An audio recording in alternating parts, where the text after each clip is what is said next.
అధ్యక్ష మంత్రి గారు మాట్లాడండి.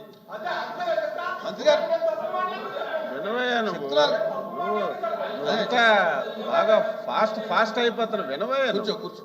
అధ్యక్ష నేను మాట్లాడింది ఎక్కడి వరకు అవసరమైతే అక్కడ కట్ చేసి వీళ్ళు వాడుకోవడం అలవాటు. ఆవేళ అధ్యక్ష సూపర్ 6లు అన్నీ అమలు చేశాం.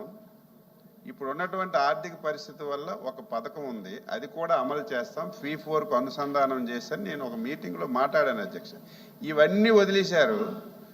ఆంధ్రాని ఒకవేళ అంత డబ్బు అవసరం ఉంటుందని చెప్పేసి అంటే అది ఒక్కటే లావుతుంది. నేను మళ్ళీ చెప్తున్నాను, ముఖ్యమంత్రి గారు అది కూడా ఫీ 4కు అనుసంధానం చేసి ఇచ్చిన ప్రతి మాట నిలబెట్టుకోవడానికి ప్రయత్నం చేస్తున్నాం.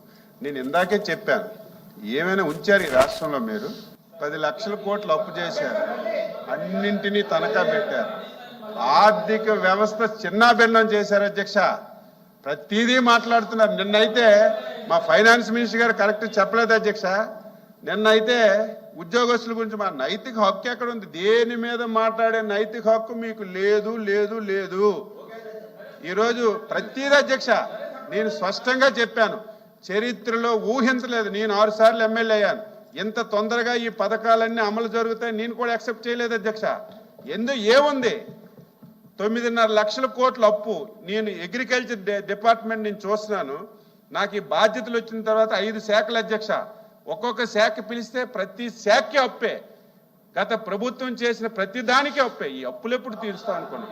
కానీ చంద్రబాబు నాయుడు గారు చాకచక్యంగా కేంద్ర ప్రభుత్వం సహకారం తీసుకొని ఈరోజు 20 లక్షల ఉద్యోగస్తుల గురించి మాట్లాడే నైతిక హక్కు ఉంది అధ్యక్ష. 5 సంవత్సరాల్లో సిగ్గుండాలు మాట్లాడడానికి పెద్ద సభలు పెట్టారు అధ్యక్ష. సిగ్గుండాలు మాట్లాడడానికి ప్రతి జనవరిలో జాబ్ క్యాలెండర్ ఇస్తామన్నారు అధ్యక్ష. 5 సంవత్సరాల్లో ఒక్క ఉద్యోగం తీయలేదు, ఒక్క పరిశ్రమ రాలేదు. ఉన్న పరిశ్రమలు మీ ధన దాహానికి, మీ అధికార దాహానికి ఉన్న పరిశ్రమలను వెళ్ళిపోయాయి అధ్యక్ష. ఇంత దారుణంగా వీళ్ళు ప్రవర్తించి మళ్ళీ రోజు ఇక్కడికి వచ్చి శ్రీరంగ నీతులు మాట్లాడుతుంటే అర్థం కాని పరిస్థితి అధ్యక్ష. మీరు మంచిని చెప్పండి. ఎవరూ ఊహించిన విధంగా సూపర్ 6 అమలు చేశాం.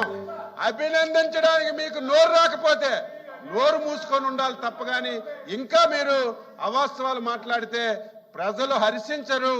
ఎప్పటికే మీ మీద, మీ పార్టీ మీద, మీ పార్టీ అధినాయకుడి మీద ఈరోజు ప్రజలు చేత్కరిస్తున్నారు. ఇప్పటికైనా ఒక బాధ్యతాయుతమైనటువంటి పార్టీగా మంచి సలహాలు ఇవ్వండి. ఈరోజు 6 పథకాలు అమలు చేశాం, డిస్కషన్ పెట్టాం. అయ్యా మంత్రి గారు ఈ పథకం అమలు చేశారు, బాగుంది, ఇక్కడ ఈ ప్రాబ్లం ఉంది, ఇంక వీళ్ళకి అందలేదు, ఈ సమస్య ఉంది, ఈ సమస్యను మీరు అధిగమించండి అంటే వెల్కమ్ తీసుకుంటాం. కానీ పథకాలే అమలు చేయలేదు, కార్యక్రమాలే ఇవ్వలేదు అని చెప్పి దుర్మార్గంగా మాట్లాడుతుంటే చాలా బాధ కలుగుతుంది అధ్యక్ష. అధ్యక్ష నేనేమంటానంటే, మీరు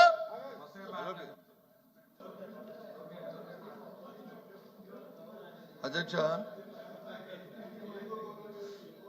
మీరు వచ్చి మంత్రులు స్టేట్మెంట్ ఇవ్వాలి, సభ్యులు మాట్లాడిన తర్వాత అని చెప్పారు. అది ముందు వచ్చి కాదు అనుకున్నాం, కానీ అది సాంప్రదాయం అన్నారు కాబట్టి మంత్రులు స్టేట్మెంట్ ఇచ్చారు. మీరు చెప్పినవన్నీ కూడా సభ్యులు అన్నారు. సభ్యులు మాట్లాడుతున్నప్పుడు మీరు ఏదైనా తప్పు మాట్లాడి ఒక ఎందుకు లేదు, ఏం మాట్లాడేది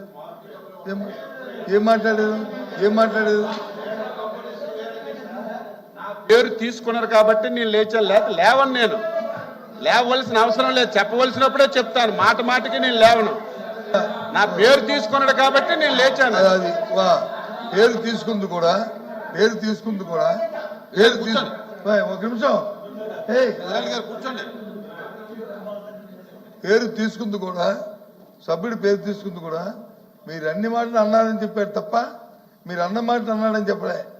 మీరు పబ్లిక్గా సభల్లో ఏం మాట్లాడారో, ఏదైతే రికార్డులుగా పత్రికలు దాన్ని పెద్ద ఎత్తున ప్రచారం చేసావు ఆ విషయాన్ని మాట్లాడు తప్ప నేను అబద్ధాలు చెప్తే అసత్యాలు చెప్తే అప్పుడు మాట ఇంకోటి ఉంది అధ్యక్ష సీనియర్ సభ్యులు 6 సార్లు ఎమ్మెల్యే అని ఇందా చెప్పారు ఇంతకుముందు మంత్రులు చేశారు మీకు సిగ్గుండాలంటే సిగ్గు ఏ ప్రభుత్వానికి ఉందో ఏ నాయకులకు ఉందో ఎవరు మాట ఇచ్చి మాట తప్పారో ఎవరు సిగ్గుమాలిపి ఉన్నారో రాష్ట్ర ప్రజలకు తెలుసు అధ్యక్ష మీరు ఇచ్చే ఎంతసేపు అన్నారు super 6 super hit what is super 6 super hit అంటే ఏంటి 6 పథకాలు చేసిన తర్వాత అప్పుడు సక్సెస్ మాకు తెలిసిన తెలుగు భాష మాకు తెలిసిన తెలుగు భాష అది మరి మీరు అరకొరగా మూడు కార్యక్రమాలు చేసి అరకొరగా ఇంకా అవి చేస్తామని చెప్తున్నారు ఓకే అయితే చూద్దాం ఇంకా 3 కార్యక్రమాలు చేయాలి కదా అవిటి సూపర్ 6 సూపర్ హిట్ సామాన్యుడికి అంత జ్ఞానం లేదు అధ్యక్ష రాష్ట్ర ప్రజలు అందరూ చెవులో పోటీగా ఉన్నారు ప్రజలందరూ చెప్పండి అధ్యక్ష అధ్యక్ష అది మా ప్రజలు అడుగుతారు దానికి క్యాబినెట్ అడుగుతున్నాం అది చెప్పని అడుగుతుంటే ఎందుకు కోపం అయిపోతారు మీరు ఎందుకు మీకు సహనం వస్తుంది అసహనం వస్తుంది ఎందుకు సహనం కోల్పోతున్నారు అధ్యక్ష నాకు అర్థం అవట్లే మరి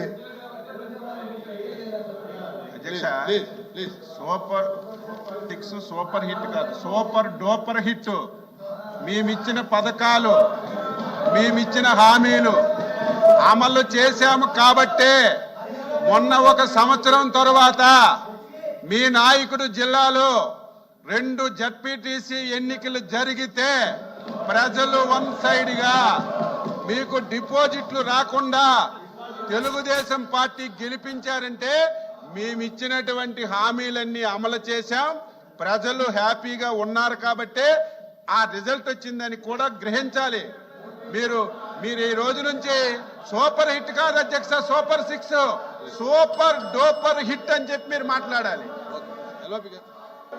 అధ్యక్ష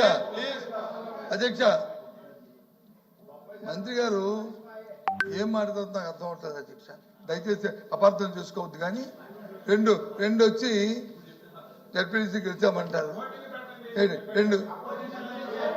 ఏంటిది మాట్లాడండి ఎందుకంత అసహనంగా ఉన్నారు ఎందుకు సహనం కోల్పోతున్నారు ఎందుకు వాస్తవాన్ని జీర్ణించుకోలేకపోతున్నారు ఏంటి అంటున్నారు అధ్యక్ష ఎన్నికల్లో వచ్చినప్పుడు మీ నాయకుడు కుప్పం మున్సిపాలిటీ కూడా మేము గెలిచాం జ్ఞాపకం తెచ్చుకోండి కుప్పం మున్సిపాలిటీ కూడా మేము గెలిచాం జ్ఞాపకం తెచ్చుకోండి మర్చిపోకండి కుప్పం మున్సిపాలిటీ కూడా మేము గెలిచాం జ్ఞాపకం తెచ్చుకోండి అప్పుడు మీ నాయకుడు అక్కడ ఎమ్మెల్యే చంద్రబాబు నాయుడు గారే ఎమ్మెల్యే అది కూడా మేము గెలిచాం కాబట్టి ఎప్పుడు అడగండి వెళ్ళి ఇలా ఆఫీస్కి వెళ్ళి తీయండి రికార్డు ఏంటి ఇది కాదు అధ్యక్ష ఈ విషయం కాదు నాయుడు గారు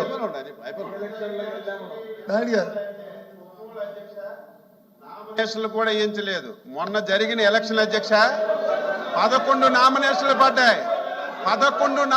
పడ్డాయి తెలుగుదేశం వైఎస్ఆర్సీపీ కాంగ్రెస్ కమ్యూనిస్టులు ఇండిపెండెంట్ ప్రజాస్వామ్యబద్ధంగా ఎన్నిక జరిగింది కాబట్టే 11 మంది నామినేషన్లు వేశారు ఎవరు ఓటు వాళ్ళు వేసుకున్న రిజల్ట్ అది కుప్పం ఎలక్షన్ అధ్యక్ష కుప్పం ఎలక్షన్ గురించి మాట్లాడుతున్నారు